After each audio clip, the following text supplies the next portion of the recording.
Şalom, əziz tamaşaçılarım. Nə üçün şalom? Bu sualın cavabı həm çox asan, həm də bir qədər mürəkkəbdir. Asan ona görə ki, şalomla salam eyni köklü ilahinin bir kəlməsidir.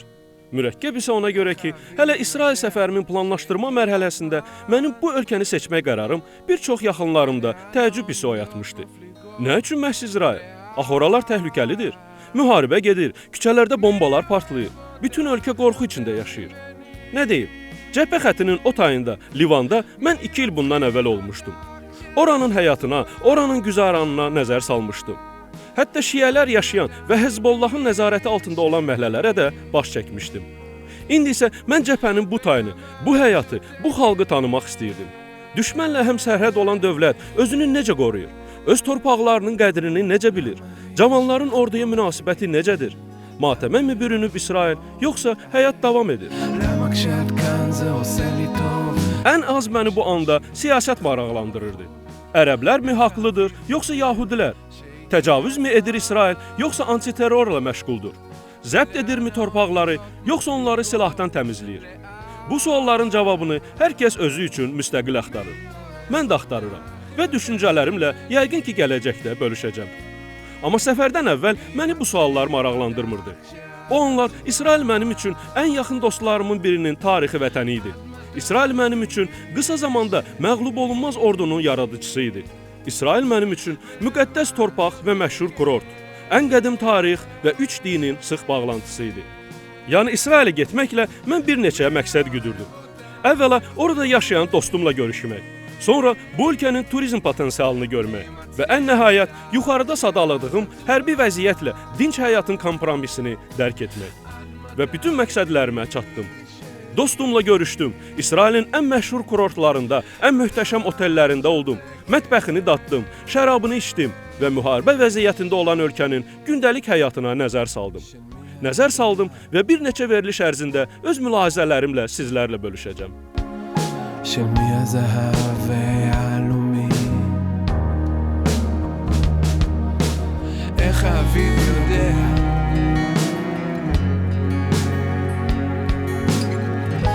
Nədən başlayım? Yahudilər düşmən olduqları farslar kimi sağdan sola yazırlar. Mən də axırdan başlayım. Müharibədən. Xaricdən Bakıya ezam olunan mütəxəssislər maaşlarını 3 qat alırlar. Çünki hesab olunur ki, Azərbaycan müharibə şəraitində yaşayır və onun paytaxtı bu səbəbdən təhlükəlidir. Qərbdə bu versiya çox populyardır. Pullarını mı yuyurlar, doğrudanmı qorxurlar, bilmirəm. Amma bu fikrin yanlış olması hamımıza bəllidir. Şükürlər olsun ki, Bakıda əmin-amanlıq hökm sürür. Eyni yanlış fikir İsrail haqda yaşamaqdadır. Yaxınlarımın ehtiyatını yuxarıda qeyd etmişdim. Ona görə dərhal deyim ki, İsrail və onun şəhərləri çox təhlükəsizdir. Bu qəribə səslənir, amma inanın ki, bu belədir. Maraqlı hisslər yaşanır burada. Bir tərəfdən müharibə içində olan ölkədə olduğunu dərk edirsən. Ara sıra gördüyün silahlı əskərlər, televiziya xəbərləri, o biri tərəfdən isə yaşadığın təhlükəsizlik. Rahat və arxayın hiss edirsən özünü.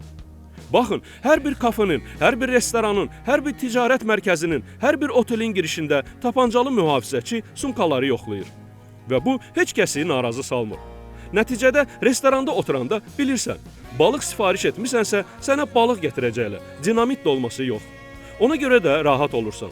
Eyni zamanda şəhərlərin küçələrində patrul və yaxud polis görmək çox müşkül məsələdir. İsrail küçələrində həqiqətən də sərhəddə gedən müharibə hiss olunmur.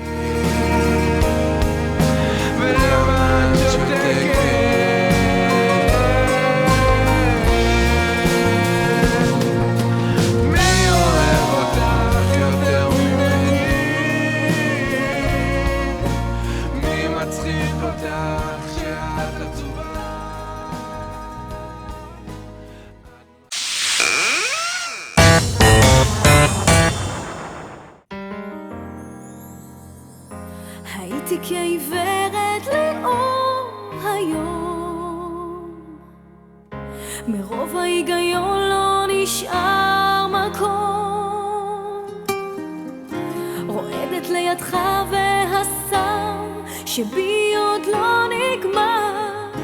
Bizdə hərdən elə fikirlər səslənir ki, bədnam qonşularımızla müharibə şəraitində olduğumuza görə biz matəmə bürünməliyik. Restoranlar bağlanmalıdır, konsertlər verilməməlidir, toylar çalınmamalıdır. İsraildə belə düşünmürlər. Qəm-qüssəyə batmaq düşməni sevindirmək deməkdir. Həyat davam etməlidir. Müharibə isə ordunun işidir. Amma ordu da hamının işidir. Mən vuruşmuşam, sən isə burada kef etmisən. Belə dialoqa burada rast gəlməzsiniz. Orduda hamı ya qulluq edib, ya da hələ qulluq edəcək. 18 yaşı olan kimi. İstər kişisi, istər qadını. Özü də qadınsan sənə güzəşt olunacaq söhbəti burada yoxdur. Avtomatı götür, dur cərgəyə. Amma ən vacib başqa amildir. Orduda xidmət etməyi hər kəs özünə şərəf sayır. Təsəvvür edin, spetsnaz deyilən xüsusi qoşunlara düşmək üçün bir yerə 20 nəfər ərizə verir. Ona görə hamının vicdanı təmizdir. Restorana da gedir, konsertə də, uşağını da evləndirir. Tel Avivin küçələri ilə gəzərkən təsəvvür etmək çətindir ki, 1-2 saat aralıqda raketlər partlayır və döyüşlər gedir. Dinc həyat, qayğısız piyadalar, yaraşıqlı vitrinlər, siqnallayan avtomobillər. Bəli, siqnallayan. Əgər Avropa küçələrində siqnal səsinə həsrət qalırsansa, İsraildə barmağı sükanın ortasına basmaq qəbahət sayılmır. Bir ətək pul vermişəm, niyə siqnallamayım? İsraildə avtomobillər çox bahadır. Çünki gömrük rüsumu az qala 100% təşkil edir. Bizdə 10 mənə aldığın maşını burada 20 mindən aşağı ala bilməzsən. Amma avtomobillərin sayına bu təsir göstərmir. Tıxaclar Tel Avivi və onun sakinlərini heç də az incitmir. Müasir problem. Amma nəqliyyatda Tel Aviv elə də müasir deyil. Metrosu yox, tramvayı yox, trolleybusu yox. Yalnız avtobuslar və taksilər. Şərq şəhəridir Tel Aviv və bu hiss olunur. Düzdür, müasir səma cızanlar bir qədər Avropalıq vermək istəyirlər, amma ümumi təsəvvürü sındıra bilmirlər. Tel Avivin memarlığı çox qarışıqdır. Burada kolonial stildə var, kontinental stildə. Əgər Avropa evləri rəngarəngdirlərsə, Tel Aviv evləri daha çox ağrənglidirlər. Yəqin ki, Avropalı İsrailə gedəndə müsəlman dünyasının əhatəsində olan qeyri-müsəlman məkanı başqa cür görməyə hazırlaşır. Öyrəşdiyi kimi. Amma nəticədə qərbi yox, şərqi tapır. Bu çox maraqlıdır. Çünki açığı mən də belə fikirləşirdim. Yahudilər, düşünürdüm mən, Avropadan, Amerikadan gəlib həmin həyatı, həmin memarlığı burada da yaradacaqlar. Amma bu belə deyil.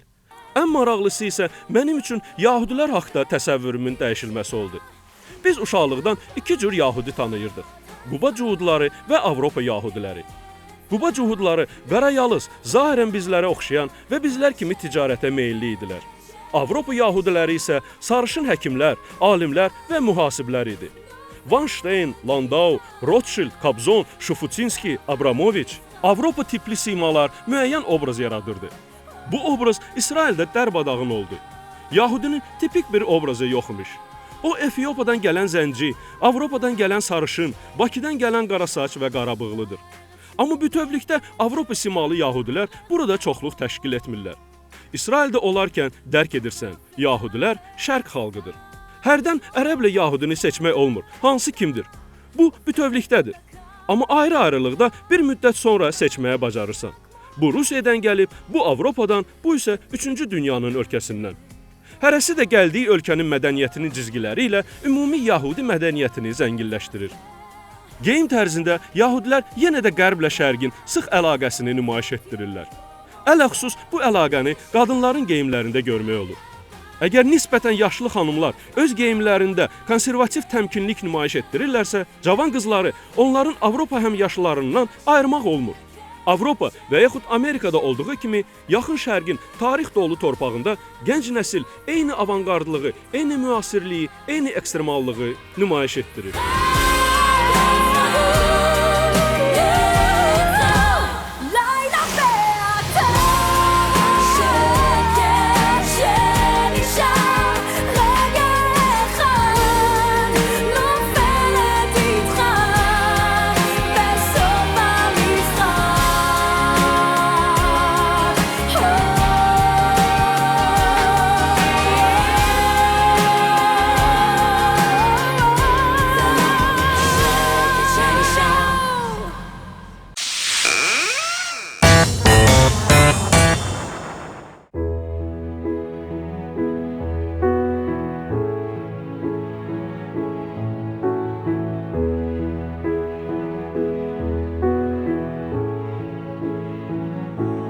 Anatoli Zelman Avropa tipli Yahudidir.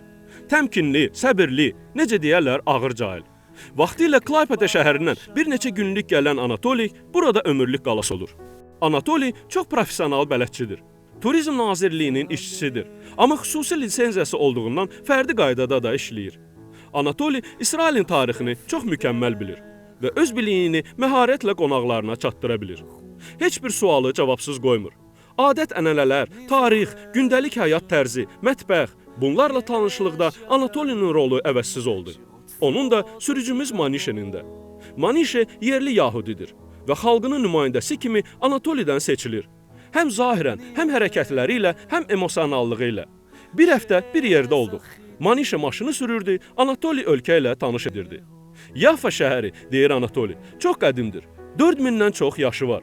Filistinlilər, Filikiyislər, Yunanlılar, Romalılar, cəsarətli Persey və gözəl Andromeda, Apostol Pötr və Napolyon. Bu dar küçələrlə daha kimlər gəzməyib? Yaffanı tikənlər bütün adət-ənənələri güdürdülər. Küçənin eni o boyda olmalı idi ki, qadınla kişi üzbəüz gələndə bir-birlərinə toxunmasınlar. Ticarət küçələrində isə 2 yüklənmiş dəvə sərbəst keçərək o vaxtki anti-tıxac kampanyasına dəstək verməli idi. Küçələrə isə rahatlıq üçün bürclərin adını verirdilər. Burada hər bir küçə hansısa bürcün adını daşıyır. Buradakı hal-hazırdakı bu küçə Əkizlər bürcünündür. Və deyilənə görə əgər öz küçəni tapıb, öz bürcünü tapıb, həmin küçədə dursan və hansısa arzunu, hansısa niyyət eləsən, o arzu mütləq həyata keçəcək. Allah bütün niyyətləri həyata keçirsin.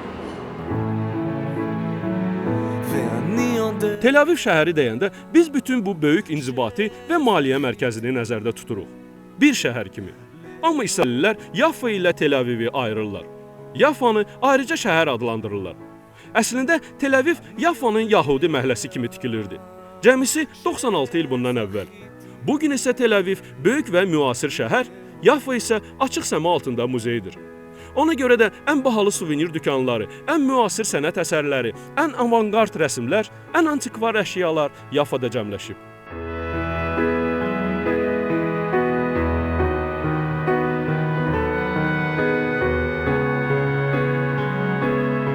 Cənab Maisler İsraildə çox tanınmış insandır və çox zəngin.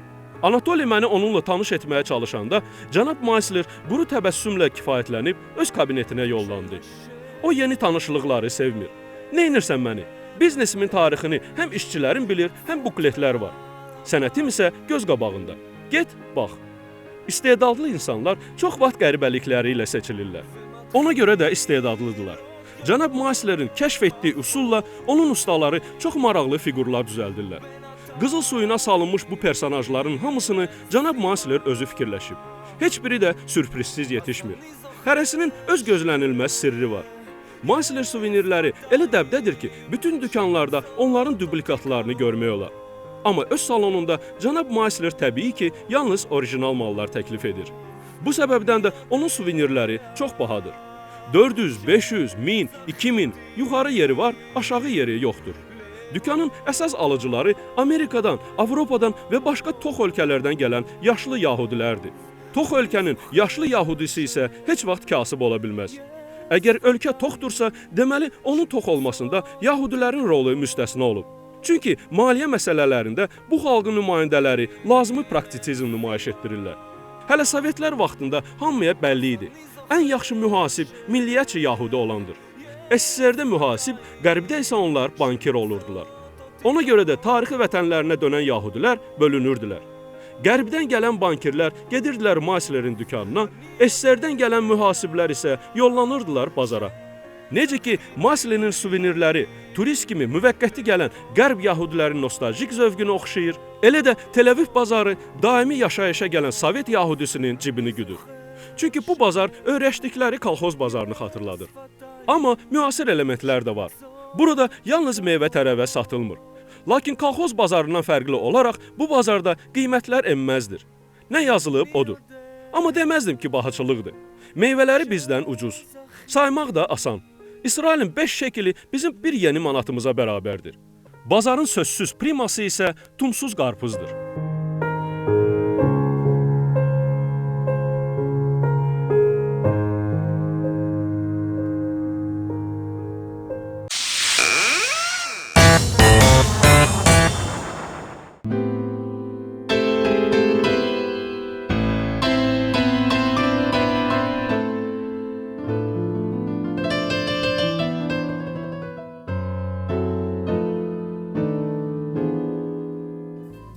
Çox böyük təəssüflə deməliyəm.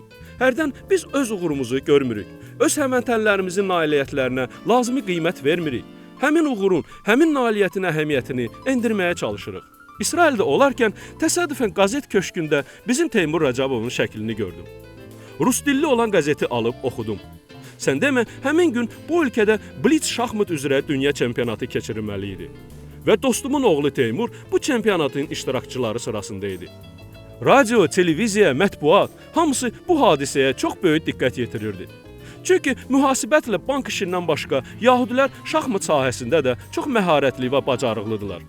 Ona görə də şahmatı sevən burada az deyil. Özümü həmin çempionata çatdıranda bunun şahidi oldum. Böyük və möhtəşəm zal anşlaq sözünün mənasını bilməyənlərə çatdırırdı. Bu çempionat İsraildə böyük hadisə kimi qəbul edilirdi və bu səbəbdən Şimon Peresin azarkeşlərə qatılması heç kimi təəccübləndirmirdi. Çempionatın keçirilməsi çox yüksək səviyyədə təşkil olunmuşdu. Şahmat tarixində bu ilk Blitz üzrə dünya çempionatı idi və İsrail FIDE-nin seçimi ilə fəxr edirdi. Oyunların özləri kimi çempionat da Blitz şəraitində keçdi. Bir günün içində bütün oyunlar oynandı və birinci 3 yer bölündü. Heyət isə çox güclü idi. Anand, Polgar, Gelfand, cəmisi 16 nəfər. Teymura birinci yeri tutmaq üçün cəmisi yarım xal çatmadı. Son anda Tale bir balaca üzünü ondan çevirib öz təbəssümünü başqasına bəxş etdi. Və nəticədə Teymur 3-cü yeri tutub bürünc kubokun sahibi oldu. Grandmaster Timur Rajabov from Azerbaijan. Azərbaycana qayıdanda biz Teymur və onun atası ilə bir təyyarə ilə gəldik. Əhval-ruhiyyəmiz yaxşı idi. Çünki xalqımızın layiqli oğlu ilk dünya çempionatında dünya şöhrətli qrasmeysterləri arxada qoyaraq bürünc medal almışdı. Amma əfsuslar ki, bu qələbəni bizim jurnalistlər görmədilər. Kim bilir, bəlkə qələbəyə çatmayan o yarım xalı Tale Teymurdan bu biganəliyə görə aldı. Jurnalistlər yazmadı, həmvətənlərim bilmədi. Təbrik edirik səni Teymur. Lider olmaq arzusu sənə düşərli və bərəkətli olsun. Fəxrimizsən, çünki bayrağımızı qürbətdə ucaldırsan. Gəl, elə belə də davam etdirək. Sən buraları oralarda tanıt, mən isə oraları buralarda. Salamat qal.